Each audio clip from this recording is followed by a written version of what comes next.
The Cessna 172 shouldn't have been there. That was the first thing Lieutenant Colonel Marcus, Viper, Castellanos thought as his F-22 Raptor screamed through the Nevada sky at 38,000 feet. The small civilian aircraft appeared on his radar like a ghost, moving with purpose through restricted airspace that should have been emptier than a desert graveyard. Radio chatter crackled through his headset as two more Raptors flanked him, their sleek forms cutting through the crystalline air like titanium sharks. Nelly's Tower, Viper 11, we have an unauthorized civilian aircraft in red flag airspace, bearing 270, altitude 10,000, he transmitted, his voice steady despite the adrenaline beginning to course through his veins. The response came back immediately, sharp and concerned. Viper 11, Nelly's Tower, negative on any filed flight plans for that sector. Aircraft is not responding to radio contact. You are cleared to intercept and identify. The three F-22s banked left in perfect formation, their movements synchronized like a deadly ballet. As they descended, the mysterious Cessna became clearer through the desert haze. It was old, weathered, with faded registration numbers barely visible on its wings, but it flew with a precision that made Viper's experienced pilot instincts tingle with recognition. This wasn't some lost weekend warrior or confused flight student. The aircraft moved with military discipline, executing turns that spoke of thousands of hours in the cockpit. Viper 12, you seeing what I'm seeing? Radioed Captain Jessica. Phoenix tours from his left wing. Roger that, Phoenix. That bird's flying like it knows exactly where it's going, replied Viper 13, Major Daniel Razor Kim. As they closed distance, something else caught Viper's attention. The Cessna's rudder movements, subtle, precise adjustments that formed a pattern he'd seen before. His breath caught in his throat as memory stirred, reaching back 20 years to advanced flight training at Randolph Air Force Base. There had been an instructor there, someone who taught tactical formations with an unconventional style that emphasized rudder work over traditional stick-and throttle techniques. The Cessna suddenly executed a barrel roll that should have been impossible for a civilian aircraft at that altitude and airspeed. It was flawless, textbook perfect, and ended with a wing waggle that made Viper's hands tremble slightly on his controls. He knew that signature move, had seen it performed only once before, by someone the entire Air Force had written off as a washout, a pilot who disappeared from service under circumstances no one talked about anymore. All Viper flight maintain distance, he ordered, his voice carrying a new edge of uncertainty. The formation held steady as the three F-22s paced the solitary Cessna across the Nevada wasteland. Below them, the desert stretched endlessly, a canvas of rust and shadow painted by the afternoon sun. Viper's radar showed they were approaching the edge of the restricted zone, but the mysterious pilot showed no signs of altering course or responding to repeated radio hails. Nelly's Tower, Viper 11, target aircraft is not responding to standard intercept procedures, requesting guidance on escalation protocols, Viper transmitted, though part of him already knew what the response would be. Unauthorized aircraft in military airspace during active training exercises weren't taken lightly, especially not in the post-9/11 world where every unidentified blip could represent a threat.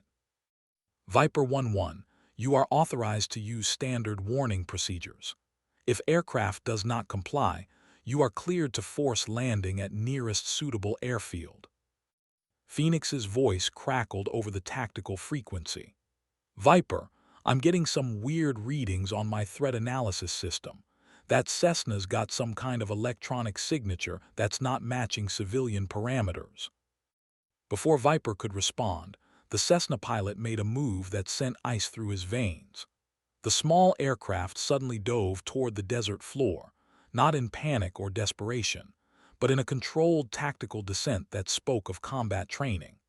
As it dropped, it executed a series of defensive maneuvers, jinking left and right, using terrain masking techniques that were definitely not part of any civilian pilot curriculum.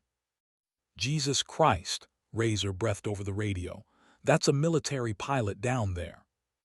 The three Raptors followed the descent, their advanced systems tracking every movement of the fleeing aircraft. As they dropped below 10,000 feet, the landscape changed character. What had seemed like empty desert from altitude revealed itself to be dotted with abandoned structures, old mining operations, forgotten military installations from decades past.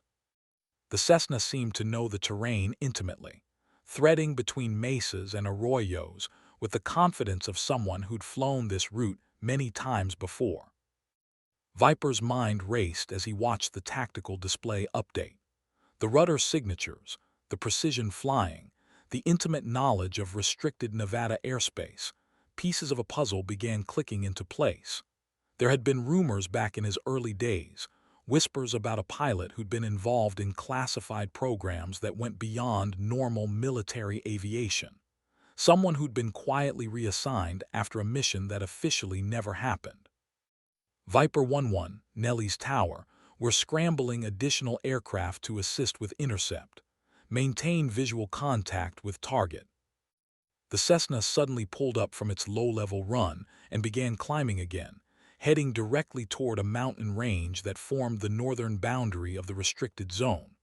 As it climbed, something glinted on its wingtip, a small metallic object that caught the desert sun. Through his high-powered optics, Viper could just make out what looked like military-style navigation equipment, definitely not standard civilian avionics. The mysterious pilot was leading them somewhere specific, he realized. This wasn't random evasion, it was a carefully planned route toward some predetermined destination. The mountain peaks grew larger as the strange procession continued northward, 4 aircraft moving through the thin air like a scene from some surreal military exercise. The Cessna maintained its steady climb, seemingly unperturbed by the 3 F-22s shadowing its every move. Viper found himself studying the small aircraft's flight characteristics with growing fascination and unease. Viper Flight, this is Nellie's control. Be advised you are approaching the boundary of controlled airspace. Beyond that ridge line, you'll be entering uncontrolled territory. Uncontrolled territory. The phrase sent a chill through Viper's chest. He knew what lay beyond those mountains, vast stretches of Nevada desert that officially didn't exist on any civilian maps, areas where the military conducted tests and operations that required absolute secrecy. If their mysterious pilot was heading there, it meant either they were incredibly lost or they knew exactly what they were doing. Phoenix, Razor, tight formation. We may be dealing with something more complicated than a lost weekend pilot, Viper ordered. The Cessna crested the mountain ridge and began descending toward a valley that Viper recognized from classified briefings. Groom Lake Airspace, the legendary Area 51, where experimental aircraft had been tested for decades. His throat went dry as he realized the implications. Whoever was flying that Cessna had clearance to enter some of the most restricted airspace in the world, or they were about to commit a federal crime that would land them in military prison for the rest of their lives. Nellie's control, Viper 11, target aircraft is entering Groom Lake restricted airspace, requesting immediate guidance. The radio silence that followed lasted longer than comfortable. When the response came, it carried a different tone, colder, more official. Viper 11, maintain surveillance position. Do not engage unless target demonstrates hostile intent. Additional guidance forthcoming. As they followed the Cessna into the valley, Viper caught sight of something that made his blood freeze. On the desert floor below, a cluster of hangars and buildings that didn't appear on any official maps. The facility looked operational, vehicles moving between structures, aircraft shelters that could house experimental prototypes. This wasn't an abandoned installation. Someone was still using this place. The Cessna began a standard landing approach toward a runway that Viper's navigation systems insisted didn't exist. As it descended, ground vehicles emerged from the facility below, military-style trucks, and what looked like security personnel taking positions around the runway perimeter. "Viper, you seeing this?" Phoenix's voice carried a note of disbelief. "Roger that. Looks like our mystery pilot has friends down there." The Cessna touched down with the smooth precision of a military transport, its landing so perfect it looked choreographed. As it taxied toward the hangars, Viper noticed something that made his chest tighten with recognition. The way the aircraft moved on the ground, the subtle adjustments in direction and speed. He'd seen that exact taxi signature before, 20 years ago, when he was a young lieutenant learning advanced tactics from an instructor who'd made flying look effortless. The three F-22s established a holding pattern above the mysterious facility as the Cessna disappeared into one of the larger hangars. Ground personnel moved with military efficiency, sealing the building and positioning security vehicles at strategic points around the perimeter. Whatever was happening down there, it was being conducted with the kind of operational security that suggested very high clearance levels. Viper 1-1, this is Dreamland Control. You are ordered to return to base immediately. Do not acknowledge this transmission on standard frequencies. Dreamland Control. Viper's hands trembled slightly on his controls. That call sign hadn't been used officially for over a decade, but every pilot in the Air Force knew what it meant. Area 51 was still active, still conducting operations that existed in the shadows between official military doctrine and classified research programs. As they banked away from the facility, Viper caught one last glimpse of the hangar where the Cessna had disappeared. For just a moment, the massive doors opened slightly, and he saw something that made his veteran pilot instincts scream in recognition. Inside the hangar, alongside the small civilian aircraft, sat what looked like experimental aircraft, sleek, angular shapes that didn't match any known military inventory. Phoenix Razor, standard debrief protocols when we land. Nothing we saw here gets discussed outside official channels, Viper ordered, though he suspected that whatever debriefing awaited them would be anything but standard. The flight back to Nellie's passed in contemplative silence, each pilot lost in their own thoughts about what they'd witnessed. As the familiar sight of the base appeared on the horizon, Viper found his mind returning to those rudder signatures, to the precise flying he'd observed from the mystery pilot. 20 years of trying to forget a name, a face, a story that had been buried in classified files, but memories have a way of surfacing when least expected. Lieutenant Amara "Ghost" Valdez. The name hit him like a physical blow as pieces of the puzzle finally clicked into place. She'd been his instructor at Randolph, the most naturally gifted pilot he'd ever encountered. Someone who could make an aircraft do things that seemed to violate the laws of physics. She'd been recruited for a special program, something involving experimental aircraft and missions that officially never happened. Then she'd vanished. Court-martialed, according to the official records, for insubordination and failure to follow direct orders during a classified operation. But the pilots who'd known her whispered different stories, tales of a mission gone wrong, of orders that should never have been given, of a pilot who'd been made a scapegoat for decisions made far above her pay grade. As they entered the landing pattern at Nellie's, Viper made a decision that would change everything. Instead of filing a standard intercept report, he was going to dig deeper. The pilot in that Cessna had been trying to tell them something with those rudder movements, with that precise flying that bore her unmistakable signature. After 20 years of silence, Ghost Valdez was back, and she had a story to tell. The debriefing room at Nellie's Air Force Base felt colder than usual as Viper sat across from Colonel Rebecca Steele Morrison, the base intelligence officer whose reputation for extracting information was legendary throughout the Air Force. Phoenix and Razor flanked him at the metal table, their flight suits still carrying the smell of jet fuel and high-altitude air. "Gentlemen, lady," Colonel Morrison began, her steel-gray eyes scanning each pilot in turn, "what you encountered today falls under the highest levels of classification. Before we begin, I need each of you to understand that discussing any aspect of this mission outside this room constitutes treason."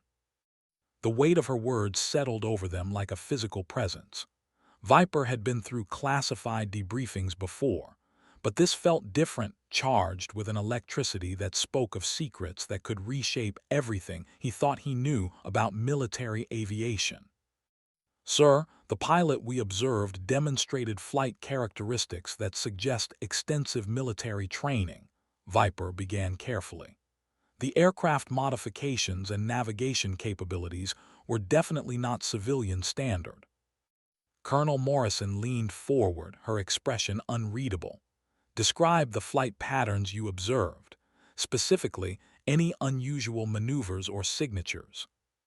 Viper hesitated for a moment, then committed to the path he'd chosen during the flight back. "The rudder work was distinctive, sir. Precise tactical adjustments that suggested advanced formation training. I've only seen that specific signature once before, during my time at Randolph AFB." Something flickered in Morrison's eyes, recognition, perhaps, or warning. "Continue." "The pilot executed maneuvers that required intimate knowledge of restricted Nevada airspace. They knew exactly where they were going, and they had the skills to get there despite our intercept attempts." Phoenix spoke up, her voice carefully controlled.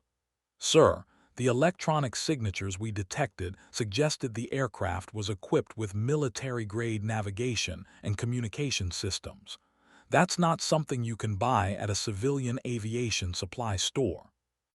Morrison made notes on a tablet, her fingers moving with mechanical precision. "The facility where the aircraft landed, describe your observations." "Active operations, sir," Razor responded. "Ground personnel, security deployment, hangars that looked operational rather than abandoned. Whatever's happening down there, it's current." The colonel set down her tablet and studied each pilot with the intensity of a predator evaluating prey. "What I'm about to tell you is classified at levels that require presidential authorization to access. The pilot you encountered today is Lieutenant Colonel Amara Valdez, call sign Ghost. She was officially discharged from the Air Force 20 years ago following a classified incident." Viper's breath caught in his throat. Hearing the name spoken aloud after 2 decades of silence felt like watching a ghost materialize in daylight. "However," Morrison continued, "her discharge was part of a deep cover assignment that has continued for the past 2 decades. She has been conducting operations that officially do not exist, testing aircraft that are not in any public inventory, and maintaining readiness for scenarios that we hope never occur." The room fell silent except for the hum of fluorescent lights overhead. The implications of Morrison's words slowly sank in, reshaping everything they thought they understood about military protocol and classified operations. Colonel Morrison activated a secure display screen that descended from the ceiling, casting blue light across the debriefing room. The image that appeared showed a side-by-side comparison of aircraft. The weathered Cessna they'd intercepted alongside sleek, angular shapes that looked like nothing in any known military inventory. Ghost's primary assignment involves the evaluation and testing of experimental aircraft that push the boundaries of current aviation technology, Morrison explained, her voice carrying the weight of decades of classified history. "The Cessna you encountered is equipped with sensor packages and flight control systems that represent technology 20 years ahead of anything in our current fleet."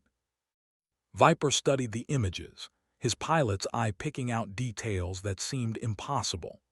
Control surfaces that could reshape themselves in flight, propulsion systems that defied conventional engineering, avionics that looked more like science fiction than military hardware.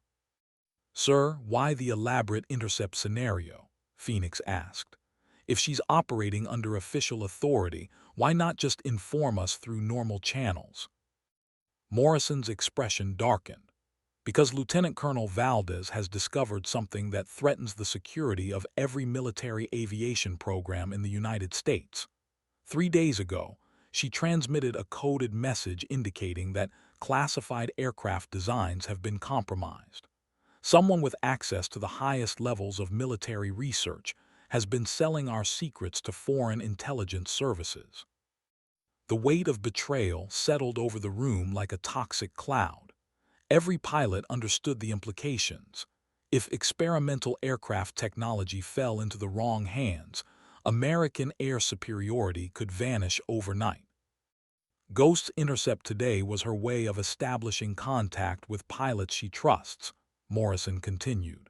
She specifically requested you, Colonel Castellanos, because of your shared history and her assessment of your integrity. Viper felt the room spinning slightly around him. Sir, are you saying she orchestrated this entire encounter? Negative. She's been trying to establish secure contact for weeks, but our communication networks have been compromised. Someone is monitoring our classified channels, which means the betrayal comes from within the highest levels of military intelligence. Razor leaned forward, his young face creased with concern. Ma'am, what kind of timeline are we dealing with here? How long before this compromised technology becomes a threat? Morrison's fingers moved across her tablet, bringing up satellite images that showed aircraft installations in countries that should not have possessed advanced aviation technology. Intelligence suggests that prototype testing is already underway in at least 3 foreign nations. We may have weeks, not months, before our technological advantage disappears entirely. The display shifted to show communication intercepts, coded transmissions that spoke of delivery schedules and payment arrangements. The scope of the betrayal became clear as Morrison walked them through evidence of a conspiracy that reached into the heart of American military research. Ghost's mission is to identify the source of the leak and provide evidence that can be used to stop it, she concluded. But she needs support from pilots she can trust absolutely. Pilots who understand that some missions exist outside normal chains of command. The secure conference room had been transformed into a mission planning center, with displays showing everything from satellite imagery to psychological profiles of suspected traitors within the military establishment. Ghost's personnel file occupied the central screen, 20 years of classified operations that read like a catalog of impossible achievements. Her official record shows she was court-martialed for insubordination during Operation Desert Shield, Morrison explained. But the real story is considerably more complex. She discovered that her commanding officer was providing flight path information to Iraqi intelligence in exchange for financial compensation. Viper studied the photographs of a younger Amara Valdez, intense dark eyes that seemed to see through whatever camera had captured them, the kind of focused expression that spoke of someone who understood consequences. What happened to the commanding officer? Officially, he died in a training accident. Unofficially, Ghost's evidence led to an investigation that uncovered a network of military personnel selling classified information. The court-martial was theater designed to protect her identity while she transitioned into deep cover operations. Phoenix traced flight paths on the tactical display, her finger following routes that crisscrossed the Nevada desert. Sir, if she's been operating independently for 20 years, how do we verify that she's still working for us? Deep cover can go both ways. Morrison's smile carried no warmth. Because every experimental aircraft she's tested has made our current fleet possible. The F-22's stealth characteristics, the F-35's sensor fusion capabilities, even the drone technology that's revolutionized modern warfare. All of it was proven feasible through Ghost's test programs. The scope of her contributions became clear as Morrison walked them through decades of technological advancement that had grown from seeds planted in secret Nevada facilities. Every tactical advantage American pilots enjoyed in combat could be traced back to experimental programs that Ghost had helped develop. The betrayal we're facing now threatens to undo 20 years of technological superiority, Morrison continued. If our experimental aircraft designs reach full-scale production in hostile nations, American air power becomes obsolete overnight. Razor studied the intelligence reports with the intensity of someone trying to memorize every detail. "Ma'am, what's our specific role in this operation? We're intercept pilots, not intelligence agents. Your role is to provide Ghost with backup during a critical phase of her investigation. Tomorrow night, she'll be conducting surveillance of a meeting between the suspected traitor and foreign intelligence operatives. If her identity is compromised, she'll need extraction support from pilots who can operate in hostile airspace." The mission parameters began taking shape as Morrison outlined the operational requirements. It would involve flying modified F-22s equipped with stealth packages that existed only in prototype form, conducting operations in airspace that officially didn't exist, and supporting a pilot who had been legally dead for 20 years. "One final consideration," Morrison said, her voice dropping to a whisper that somehow carried more authority than any shout. "If this operation fails, if Ghost's identity is exposed, or if the traitor escapes with additional classified information, American military aviation may never recover. The technology gap that has protected our pilots for decades will disappear, and future conflicts will be fought on equal terms against enemies who should never have possessed our capabilities." The pre-dawn darkness at Nellis Air Force Base carried an unusual quality as Viper, Phoenix, and Razor made their way across the tarmac toward three F-22 Raptors that looked subtly different from any aircraft they'd flown before. The modifications were slight but significant additional sensor packages, communication arrays that extended beyond standard military frequencies, and stealth coatings that seemed to absorb light itself. "These birds are designated F-22X," explained Chief Master Sergeant Maria Santos, the lead technician who'd been working on the aircraft through the night. "Everything you see here is classified beyond your current clearance level, but Colonel Morrison has authorized limited briefing on operational capabilities." Viper ran his hand along the modified wing surface, feeling textures that seemed to shift under his touch. "What kind of performance parameters are we looking at, Chief?" "Speed and altitude capabilities are classified, but let's say you'll be operating in flight regimes that aren't officially possible," Santos replied with a grin that suggested she knew exactly how inadequate that description was. "The stealth modifications make you effectively invisible to any known radar system, and the communication packages will allow direct contact with Ghost's aircraft regardless of electronic warfare countermeasures." Phoenix examined the cockpit displays, nodding interfaces that looked more like science fiction than military avionics. "Chief, how much of this technology have we actually tested in combat conditions?" "That's what you're about to find out," Santos said, her expression growing serious. "Ghost has been the only pilot qualified to test these systems in operational environments. Tonight, you'll be the second, third, and fourth." As they completed their pre-flight inspections, Colonel Morrison approached with a tablet containing their final mission briefing. The target location was a remote airstrip in the Mojave Desert, where intelligence indicated the suspected traitor would be meeting with foreign operatives to transfer additional classified aircraft designs. "Ghost will be conducting close surveillance using a modified stealth aircraft that isn't in any official inventory," Morrison explained.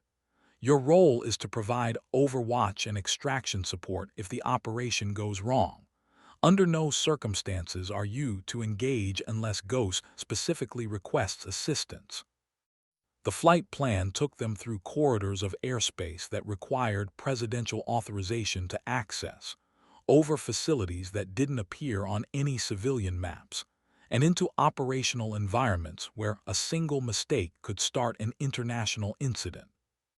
"Time hack is 3:47 hours, Morrison continued. "Ghost will be in position by 400, and the meeting is scheduled for 4:30. Weather is clear, moon phase is optimal for night operations, and satellite coverage has been arranged to provide real-time intelligence updates." As they walked toward their aircraft, Viper found himself thinking about the pilot they were supporting, someone who'd spent 20 years operating in the shadows, testing technology that pushed the boundaries of physics, living a life that officially didn't exist. The weight of that isolation, of carrying secrets that could never be shared, must have been crushing. "Viper," Phoenix said quietly as they reached their aircraft, "are we sure we can trust someone who's been operating outside normal command structure for 2 decades? Deep cover changes people." It was a fair question, one that had been nagging at him since the briefing began. But as he thought about those precise rudder movements, about the flawless flying he'd witnessed, he realized that some things transcended organizational loyalty. Ghost was still a pilot, still someone who understood that lives depended on precision and integrity. The three modified F-22X aircraft lifted off from Nelly's in complete radio silence, their experimental stealth systems rendering them invisible to the very radar installations that should have been tracking their departure. As they climbed through the pre-dawn darkness, Viper marveled at the smooth power delivery from engines that seemed to operate on principles beyond conventional jet propulsion. "Dreamland Control, Ghost 11, package is airborne and proceeding to station," he transmitted on the encrypted frequency that Morrison had provided. The response came back immediately, but the voice carried an electronic distortion that made speaker identification impossible. "Ghost 11, Dreamland Control, you are cleared to proceed. Be advised that target area surveillance shows increased activity. Multiple vehicles and personnel signatures detected." Through his modified heads-up display, Viper could see tactical information overlaying the desert landscape below. The experimental systems provided situational awareness that made standard military avionics seem primitive by comparison, real-time threat analysis, predictive flight path modeling, and communication capabilities that seemed to read his thoughts before he formulated them. "Phoenix, Razor, maintain formation, spread and monitor for electronic warfare signatures," he ordered. "If someone's monitoring classified communication channels, they may be able to detect our approach despite the stealth modifications." As they approached the target area, a new contact appeared on Viper's display. A single aircraft operating at extremely low altitude, moving with the kind of precision that suggested advanced automation or exceptional pilot skill. Ghost's aircraft, whatever it was, didn't match any profile in his recognition database. "Ghost 11 Moonbeam, I have you on sensors. Proceeding to overwatch position," came a transmission that carried a voice Viper recognized despite 20 years of separation. The same calm confidence, the same understated professionalism that had made Amara Valdez legendary among the pilots who trained under her. "Moonbeam, Ghost 11, good to hear your voice. We're in position to provide support as needed." The target airstrip appeared through the darkness as a collection of lights that seemed too organized for an abandoned facility. Intelligence had been correct. This was an active operation involving multiple personnel and significant logistical support. Whatever classified information was being transferred tonight, it represented a major intelligence operation rather than a simple exchange between a single trader and foreign operatives. "Ghost 11 Moonbeam, I count 15 personnel on the ground, 4 vehicles, and what looks like a mobile communications center. This is bigger than intelligence estimated." Through his enhanced optics, Viper could see the meeting site in detail that should have been impossible from their altitude. Ground personnel moved with military precision, security perimeters had been established with professional competence, and the communication equipment suggested capabilities that went far beyond what civilian or even most military units possessed. "Moonbeam, Ghost 11, we're seeing the same thing. Whatever's happening down there involves more than just selling aircraft designs. This looks like a complete intelligence operation." As they established their overwatch pattern, a new aircraft appeared on the eastern horizon, a transport that landed at the remote strip with the confidence of someone who'd used this facility many times before. The scope of the betrayal was becoming clear. This wasn't a single trader selling secrets, but an organized conspiracy that had been operating for months or years. The surveillance operation unfolded with the precise choreography of a military exercise, as Ghost's aircraft maintained position just above the desert floor, while the three F-22X fighters provided high-altitude overwatch. Through the experimental sensor systems, they watched personnel from the transport aircraft unload equipment that looked distinctly military in nature: communications gear, computer systems, and what appeared to be classified technical manuals. Ghost 11 Moonbeam, I'm getting clear imagery of personnel faces. Running identification through classified databases now, Ghost transmitted, her voice carrying the calm professionalism of someone who'd conducted hundreds of similar operations. Viper monitored the tactical display as identity confirmations began appearing on his screen. The results sent ice through his veins. 3 of the personnel on the ground were identified as active-duty Air Force officers assigned to classified aircraft development programs. This wasn't just a betrayal by a single individual. It was a conspiracy that reached into the heart of American military aviation research. Moonbeam Ghost 11, confirm identity matches on targets Alpha, Bravo, and Charlie. All are cleared for access to experimental aircraft programs. Roger that, Ghost 11. We're documenting everything for legal proceedings, Phoenix responded from her position in the formation. The meeting below proceeded with the efficiency of experienced conspirators. Technical documents were exchanged, payment arrangements were confirmed, and delivery schedules were established for additional classified information. The scope of what was being sold became clear as Ghost surveillance equipment intercepted fragments of conversation, entire aircraft designs, propulsion system specifications, and stealth technology that represented decades of American research and development. Ghost 11 Moonbeam, detecting encrypted transmission originating from target area. Someone's reporting our presence, came a new voice over the tactical frequency, Razor, his young pilot's instincts picking up electronic warfare signatures that the more experienced pilots had missed. The situation on the ground changed immediately. Personnel began moving with urgent purpose, equipment was hastily packed, and the transport aircraft began pre-flight preparations for immediate departure. The conspiracy had detected the surveillance operation, which meant either their stealth technology wasn't as effective as advertised, or there was a security breach at an even higher level than they'd suspected. All call signs, this is Moonbeam. Operation is compromised. Initiating extraction protocols, Ghost transmitted, her aircraft suddenly appearing on their sensors as it abandoned stealth mode and began climbing toward their altitude. But as Ghost's aircraft rose from the desert floor, new contacts appeared on the tactical display, military aircraft approaching from multiple directions, moving with the kind of coordinated precision that suggested advanced planning rather than emergency response. Ghost 11 Moonbeam, we have multiple inbound hostiles. This was a trap. The realization hit Viper like a physical blow.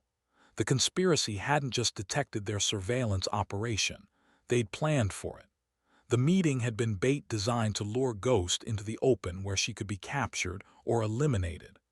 20 years of deep cover operations were about to end in the Nevada desert unless they could fight their way out against odds that seemed impossible.